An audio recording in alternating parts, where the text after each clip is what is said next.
Teluk Persia kembali menjadi saksi dari sebuah peristiwa yang berlangsung nyaris tanpa suara, namun dampaknya dinilai sangat menentukan dalam eskalasi ketegangan Timur Tengah.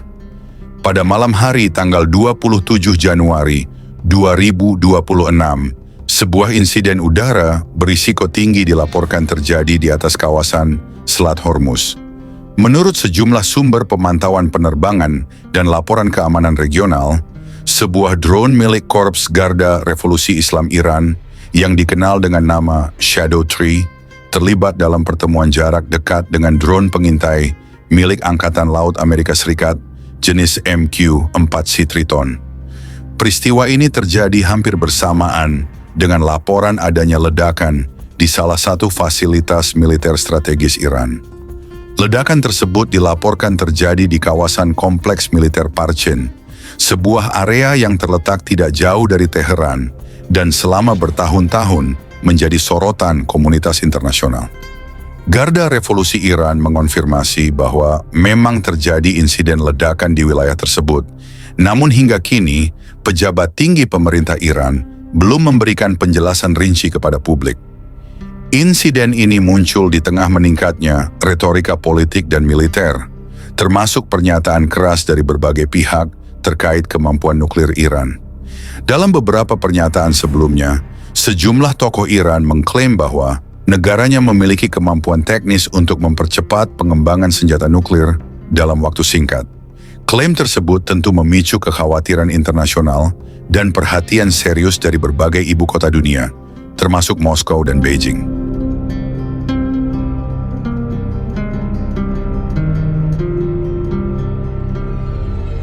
Di sisi lain, Washington dilaporkan meningkatkan tekanan diplomatik dan militer. Sejumlah pengamat pertahanan mencatat adanya peningkatan aktivitas militer Amerika Serikat di kawasan Samudra Hindia dan Teluk Persia. Nama pangkalan Diego Garcia kembali disebut dalam laporan-laporan terbuka, seiring dengan spekulasi mengenai pergerakan aset strategis jarak jauh Amerika Serikat.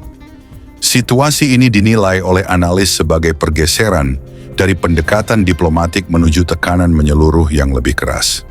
Apa yang terjadi di Selat Hormuz pada malam itu dinilai jauh melampaui patroli rutin. Data pelacakan penerbangan terbuka menunjukkan bahwa drone MQ-4C Triton yang diketahui memiliki kemampuan pengintaian dan peperangan elektronik canggih diluncurkan dari fasilitas militer Amerika Serikat di kawasan Teluk. Drone ini bukan sekadar alat pemantau, tetapi sebuah pusat pengumpulan data udara dengan kemampuan mendeteksi, menganalisis, dan mengirimkan informasi secara real-time. Sementara itu, drone Iran yang beroperasi di wilayah yang sama dilaporkan tengah memantau aktivitas armada Amerika Serikat di sekitar perairan Bahrain dan Arab Saudi. Masuknya kedua sistem ke dalam jangkauan elektronik satu sama lain dinilai oleh pakar militer sebagai fase yang sangat sensitif. Dalam doktrin modern, penguncian elektronik seringkali dipandang sebagai tahapan terakhir sebelum konflik terbuka.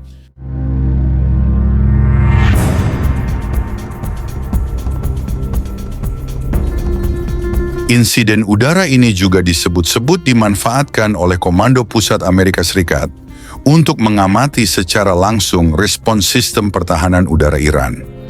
Bagi sebagian analis, ini adalah bagian dari fase intelijen yang sangat krusial dalam skenario tekanan militer terbatas maupun luas. Ketegangan di udara tersebut kemudian diikuti oleh peristiwa nyata di darat. Laporan-laporan lokal menyebutkan adanya ledakan berulang di kawasan kompleks Parchin. Meski pihak berwenang Iran menyatakan bahwa kejadian tersebut merupakan bagian dari aktivitas teknis atau uji coba rutin, sejumlah sumber independen menilai dampaknya tidak sesederhana itu. Kompleks Parchin sendiri selama bertahun-tahun telah menjadi lokasi yang kerap dikaitkan dengan penelitian militer sensitif. Badan Energi Atom Internasional sebelumnya pernah menyampaikan kekhawatiran terkait aktivitas tertentu di kawasan tersebut, meskipun akses dan verifikasi independen kerap menjadi perdebatan panjang.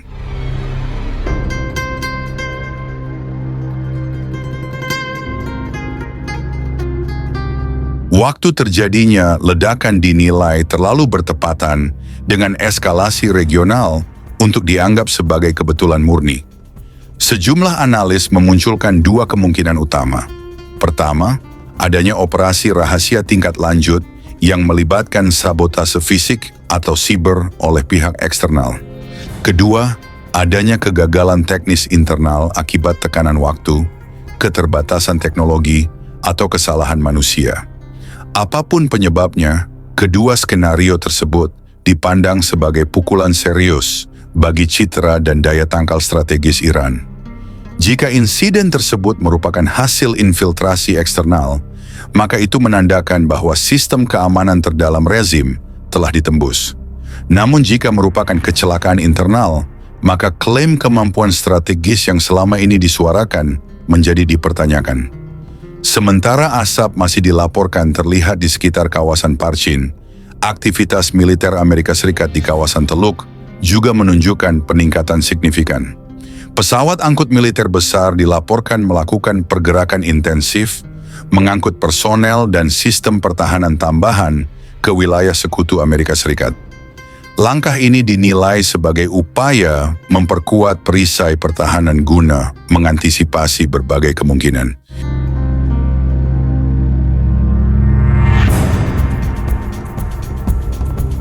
Di ranah ekonomi, dampaknya terasa hampir seketika. Kebocoran informasi mengenai kemungkinan pembatasan total ekspor minyak Iran memicu gejolak pasar domestik. Nilai mata uang Iran dilaporkan mengalami tekanan berat, sementara kepercayaan publik terhadap stabilitas ekonomi nasional terus menurun. Sejumlah ekonom menilai kondisi ini bukan sekadar krisis siklik, melainkan indikasi tekanan struktural yang dalam. Strategi tekanan yang diterapkan Amerika Serikat dinilai tidak hanya menyasar sektor keuangan, tetapi juga sektor energi yang selama ini menjadi tulang punggung pendapatan negara Iran. Dalam skenario terburuk, terhentinya ekspor minyak dalam jumlah besar tidak hanya berdampak pada Teheran, tetapi juga pada mitra dagangnya, termasuk negara-negara besar di Asia. Situasi ini juga memunculkan implikasi geopolitik yang lebih luas. Rusia dan Tiongkok, yang selama ini memiliki hubungan strategis dengan Iran, dihadapkan pada dilema kepentingan nasional masing-masing. Ketika tekanan ekonomi dan politik meningkat, solidaritas geopolitik seringkali diuji oleh realitas pragmatis.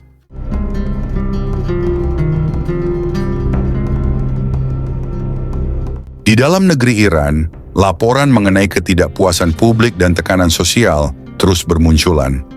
Aksi protes, represi, dan krisis legitimasi menjadi bagian dari dinamika internal yang semakin kompleks.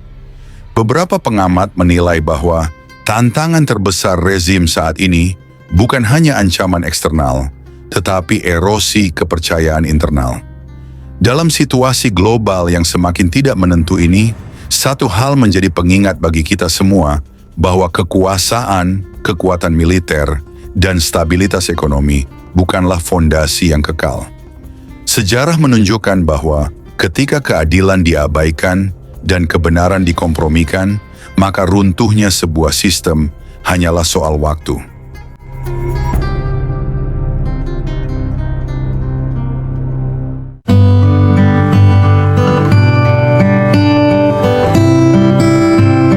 Saudara-saudara yang terkasih dalam Kristus, sebelum kita masuk dalam hadirat-Nya melalui doa pembukaan, marilah kita menenangkan hati, melepaskan segala beban, kekhawatiran, dan hiruk-pikuk dunia yang melekat sepanjang hari.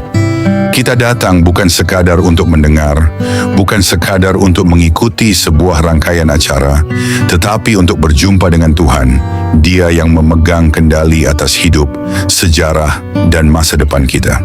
Pada momen ini, mari kita membuka hati selebar-lebarnya. Biarlah setiap kata yang kita ucapkan, setiap napas yang kita hembuskan, menjadi persembahan syukur yang berkenan kepadanya. Sebelum kita melangkah lebih jauh, mari kita mengundang hadirat Tuhan turun, memenuhi ruangan ini, menyinari pikiran kita, menenangkan jiwa kita, dan meneguhkan iman kita. Dengan penuh hormat dan kerendahan hati, mari kita datang kepadanya. Mari kita berdoa. Bapa kami yang di surga, pada pagi yang penuh rahmat ini kami datang ke hadapan-Mu dengan hati yang merendah dan penuh ucapan syukur. Engkau memberikan kami nafas baru, kesempatan baru, dan terang baru untuk melangkah bersama-Mu. Tuhan, di saat sunyi subuh ini kami memohon, jamalah hati kami, tenangkan pikiran kami, dan bukakan roh kami untuk menerima firman yang hidup dan berkuasa.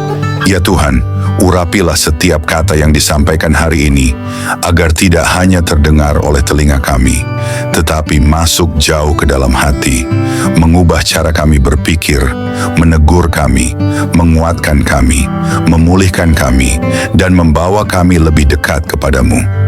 Kami berdoa, biarlah firman-Mu pagi ini menjadi pelita bagi kaki kami, menjadi jawaban bagi pergumulan kami, menjadi kekuatan bagi jiwa kami, menjadi arah bagi langkah kami, dan menjadi nafas baru untuk menjalani hari yang Engkau sediakan. Tuhan, sucikan kami dari segala beban yang menghalangi kami mendengar suara-Mu. Kami serahkan seluruh perhatian, hati, dan hidup kami kepadamu. Berfirmanlah ya Tuhan, karena hamba-hamba-Mu siap mendengarkan. Terima kasih Bapa, terima kasih Roh Kudus yang sudah hadir dan memimpin setiap renungan pagi ini. Dalam nama Tuhan Yesus Kristus, kami membuka renungan firman Tuhan ini dengan penuh hormat dan ucapan syukur. Amin.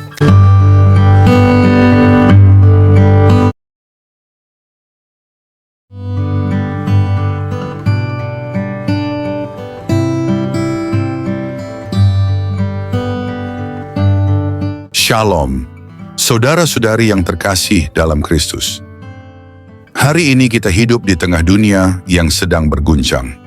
Bukan hanya satu wilayah, bukan hanya satu bangsa, tetapi seluruh bumi seolah sedang bergerak menuju suatu titik yang tidak pasti. Berita-berita yang kita dengar setiap hari dipenuhi ketegangan, ancaman, dan kekuatan yang saling berhadapan. Namun firman Tuhan mengingatkan kita bahwa tidak ada satu pun peristiwa yang terjadi di luar pengetahuan dan kedaulatan Allah.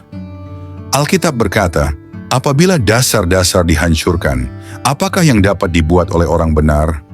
Mazmur 11 ayat 3, ayat ini bukan ditulis di masa damai.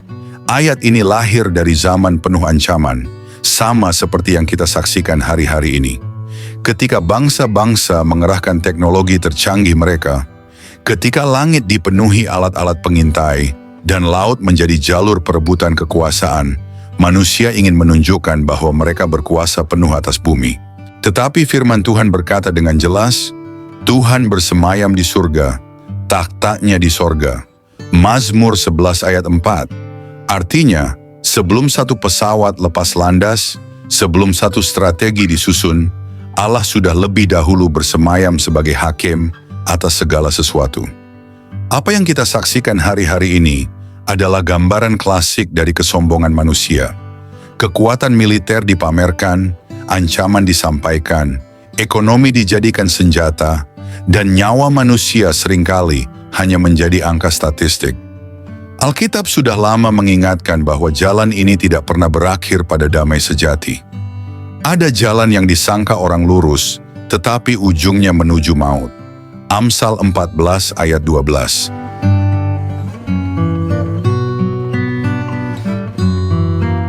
Bangsa-bangsa boleh berbicara tentang keamanan, tentang pertahanan, tentang kekuatan pamungkas, namun Tuhan berfirman, bukan dengan keperkasaan dan bukan dengan kekuatan, melainkan dengan Roh-Ku. Zakaria 4 ayat 6. Dunia mungkin percaya pada baja dan api, tetapi kerajaan Allah berdiri di atas kebenaran dan keadilan. Saudara-saudari, setiap kali sebuah rezim menekan rakyatnya sendiri, setiap kali kebohongan dijadikan alat mempertahankan kekuasaan, firman Tuhan tidak tinggal diam. Celakalah mereka yang menetapkan ketetapan yang tidak adil. Yesaya 10 ayat 1. Tuhan melihat jeritan yang tidak terdengar kamera. Tuhan menghitung air mata yang tidak pernah masuk laporan resmi.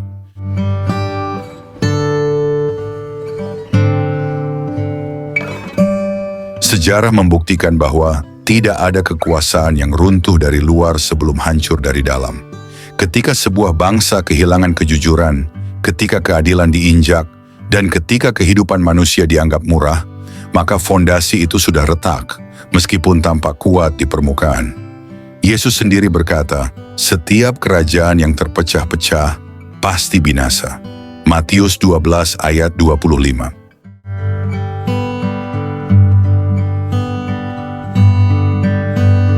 Namun renungan ini bukan dunia mungkin berbicara tentang akhir sebuah era, tetapi bagi orang percaya, itu juga berarti mendekatnya penggenapan janji Tuhan.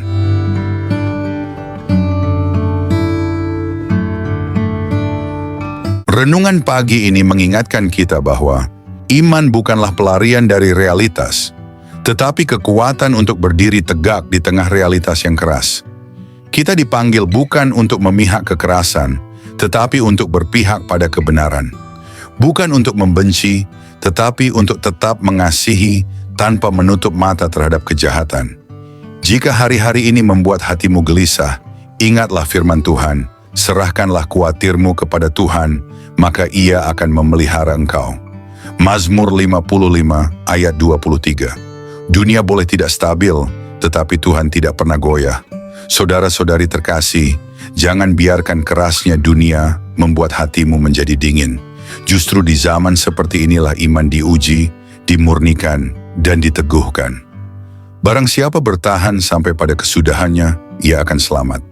Matius 24 ayat 13.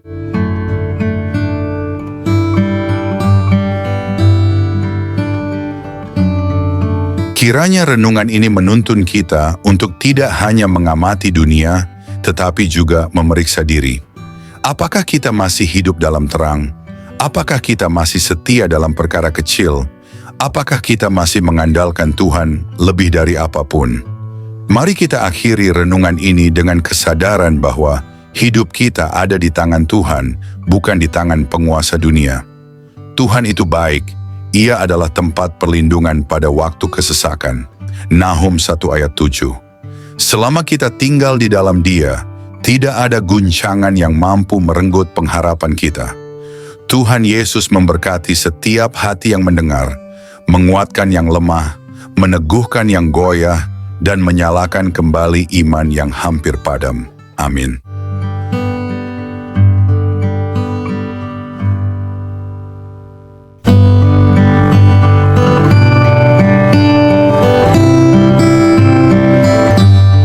Mari kita menundukkan kepala dan kembali masuk dalam suasana doa.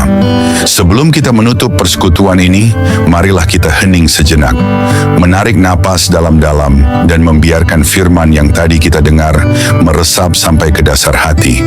Kita telah mendengarkan kebenaran yang menegur, menguatkan, dan mengingatkan kita. Kini, saatnya kita menyerahkan seluruh respons hati kita ke dalam tangan Tuhan. Apapun yang Tuhan taruhkan dalam batin kita, penghiburan, teguran, pencerahan, ataupun penguatan, biarlah semuanya itu tidak hilang begitu saja, tetapi bertumbuh dan berbuah dalam kehidupan kita sehari-hari. Sebentar lagi kita akan menutup persekutuan ini dengan doa, namun hadirat Tuhan tidak pernah meninggalkan kita. Ia tetap menyertai di setiap langkah, dalam pekerjaan kita, di tengah tantangan hidup, dan dalam setiap keputusan yang akan kita ambil. Dengan penuh kerendahan hati dan dengan keyakinan bahwa Tuhan telah bekerja dalam diri kita hari ini, mari kita bersatu di hadapannya. Mari kita berdoa. Bapa kami yang di surga, kami bersyukur untuk firman-Mu yang telah kami dengar pada pagi hari ini. Firman-Mu telah meneguhkan kami, membuka mata rohani kami, dan mengingatkan kami bahwa Engkau adalah Tuhan yang setia, yang bekerja dalam sejarah bangsa-bangsa, dan juga bekerja dalam kehidupan pribadi kami. Terima kasih Tuhan untuk setiap teguran, penghiburan, dan penguatan yang Engkau berikan. Pada pagi yang baru ini, sebelum dunia mulai bergerak, sebelum hiruk-pikuk pekerjaan dan aktivitas berlangsung, kami menyerahkan seluruh hidup kami ke dalam tangan-Mu. Tuhan, pimpin langkah kami hari ini. Berikan kami hati yang penuh damai, pikiran yang jernih, dan hikmat yang datang dari Roh Kudus-Mu. Saat kami melangkah bekerja, belajar, berusaha, dan menjalani berbagai tanggung jawab, biarlah hadirat-Mu mendahului kami. Jagai kami dari kecelakaan, dari sakit penyakit, dari keputusan yang salah, dari hal-hal yang menjatuhkan. Bentengi kami dari kuasa jahat dan dari segala hal yang ingin merampas sukacita kami. Tuhan, berkati setiap pekerjaan tangan kami hari ini. Apapun yang kami lakukan, baik di kantor, di lapangan, di rumah, di perjalanan, atau di pelayanan, biarlah semuanya menjadi kesempatan untuk memuliakan nama-Mu. Kami mohon, bukakan pintu yang tertutup, mampukan kami menghadapi tekanan, berikan kelancaran dalam pekerjaan, dan jadikan hari ini hari yang penuh kemenangan dalam Engkau. Kami percaya Tuhan, jika Engkau berjalan bersama kami, maka tidak ada satu pun yang dapat melawan rencana-Mu dalam hidup kami. Dan sekarang, sebelum kami memulai aktivitas kami menerima berkat Tuhan. Kiranya Tuhan memberkati Engkau dan melindungi Engkau. Kiranya Tuhan menyinari Engkau dengan wajah-Nya dan memberi Engkau kasih karunia. Kiranya Tuhan menghadapkan wajah-Nya kepadamu dan memberi engkau damai sejahtera. Tuhan Yesus menyertai langkahmu, Roh Kudus mengurapi pekerjaanmu, dan Bapa di surga melingkupi hidupmu dengan kasih-Nya yang tidak berkesudahan. Pergilah dan jalani hari ini dalam kuasa, hikmat, dan perlindungan Tuhan. Terima kasih Tuhan untuk pagi ini. Dalam nama Tuhan Yesus Kristus, kami menutup renungan subuh ini dengan penuh syukur. Amin.